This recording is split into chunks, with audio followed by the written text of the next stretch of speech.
اپنا ہدف حاصل کر لیں گے اس کے بعد پاکستان کی باری ہے. حالات ایسے سامنے آئے ہیں کہ ابھی ایران میں وہ کما حق اپنا ہدف حاصل نہیں کر پائے. ان کی توقعات کے برخلاف ایران نے بہت ریٹیلیٹ کیا.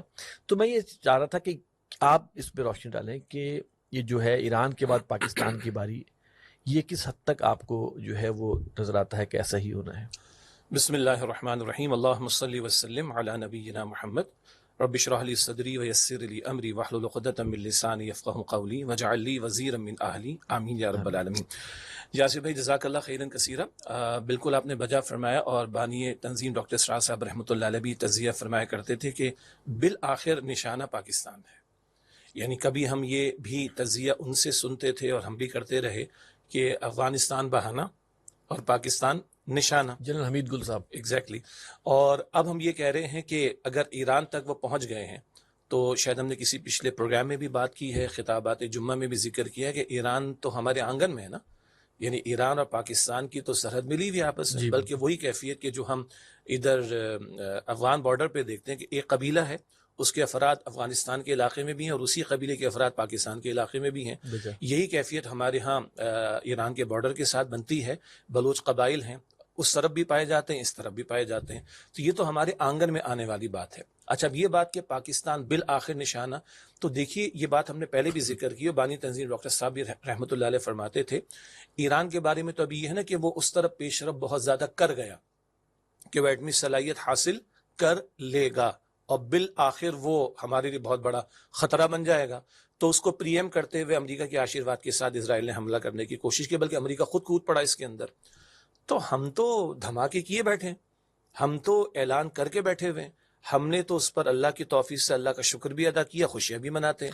ہم 28 مئی کو یوم تکبیر بھی منا رہے ہیں. 170 سے اوپر نیوکلیئر وار ہیڈز ہمارے پاس. ایگزیکٹلی. تو یعنی ہم تو پھر ان کی نگاہوں میں بڑے دشمن ہوئے نا. اچھا، مزید برآں یہ ملک اسلام کے نام پر، یہ ملک بہرحال تمام تر ہماری کوتاہیوں کے باوجود یہاں کے عوام اور یہاں کی جڑوں میں اسلامیت موجود ہے، اسلام کا درد موجود ہے. اسلام کی احیاء کے حوالے سے صدیوں کا کام وہ یہاں اس مملکت میں اب پایا جاتا ہے. تو ہم تو زیادہ ان کی نگاہوں میں کھلتے ہیں. پھر ماضی کے واقعات ہمارے سامنے ہیں. اسرائیلی وزیر اعظم کے الفاظ بار بار ہم نے کوٹ کیے، ڈاکٹر صاحب بھی کوٹ کرتے، بن گوریان کے، کہ ہم کسی غلط فہمی میں مبتلا نہ رہیں کہ ہم نے عربوں کو زیر کر لیا تو ہم کامیاب ہو گئے. ہمارا اصل نظریاتی دشمن کون ہے؟ پاکستان ہے. نتن یاہو بار بار کہتا ہے، مودی بار بار کہتا ہے، اور دونوں گٹھ جوڑ کے ساتھ کہتے ہیں کہ پاکستان کے ایٹمی اقدار ٹوٹنے چاہیے، پاکستان کی ایٹمی صلاحیت، اور اب کہتے ہیں میزائل ٹیکنالوجی ختم ہونی چاہیے. تو بٹ نیچرل، یعنی جتنا کیس اگر ایران کے خلاف تیار ہو. چلے اور پیچھے چلے جائیں، مسلم دنیا میں کہیں بھی اگر ذرا ایٹمی دانت کہیں نظر آنے کا امکان پیدا ہوا، لیبیا کو ہم نے دیکھ لیا، یا کوئی طاقت بننے کا معاملہ پیدا ہوا، ہم نے عراق کو دیکھ لیا، تو فوراً اقدامات ہوئے نا. کیوں؟ وہ گریٹر اسرائیل کا منصوبہ وہ تو پورا کرنا چاہتے ہیں، اور اس میں جو رکاوٹ بنتا ہوا دکھائی دے گا اس کو ختم کرنا چاہیں گے. تو بٹ نیچرل اگر آج ایران کے خلاف حملہ کیا گیا، گو کہ یعنی توقعات نہیں تھی مگر ایران نے ریٹیلیٹ کیا ہے، میں اس کو پازیٹیولی آگے اور مزید جوڑنا چاہوں گا.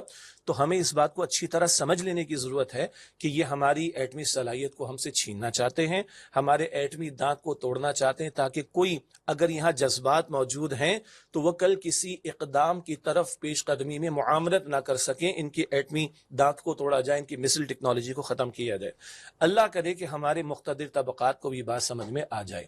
کہاں امریکہ پوری جو ہے وہ بیک اس کی کرتا ہے اسرائیل کی، اور ایران کے خلاف مدد دیتا ہے اسرائیل کو، اور اسرائیل کہتا ہے پاکستان ہمارا سب سے بڑا دشمن ہے. تو کیا اسرائیل کی معاونت کے لیے امریکہ کل کھڑا نہیں ہوگا؟ اور اگر آج وہ ایران تک کے حملے کے لیے ساتھ دینے کے لیے کھڑا ہو گیا تو بٹ نیشنل جو ہم پرامن دشمن ہیں ان کے، کیا ان کے خلاف وہ کھڑے نہیں ہوں گے؟ ایک بات، ایک چھوٹی سی بات اور جوڑ لیں. یہ جو ہم نے دیکھا کہ ایران نے کچھ ریٹیلیٹ کیا، گو کہ بڑا بھاری نقصان اٹھانا پڑا، لیکن ایران نے کچھ ریٹیلیٹ کیا، اور میں سمجھتا ہوں ایک درجے میں فلسطین کے مسلمانوں کو تھوڑی سی ایک راحت یہ ضرور ملی ہوگی کہ جو بلڈنگیں گرتی ہوئی اور عمارتیں تباہ ہوتے ہوئے وہ 20 مہینے سے دیکھ رہے ہیں، اور لاشوں کے لاشیں انہوں نے دیکھے ہیں، ذرا وہ تھوڑا سا نقشہ اسرائیل میں نظر آیا ہے.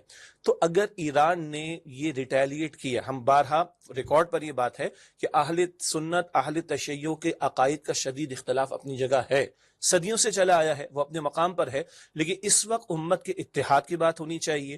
اور اگر ایران نے ریٹیلیٹ کر کے دکھایا اور اسرائیل کا زعم ٹوٹا ہے اور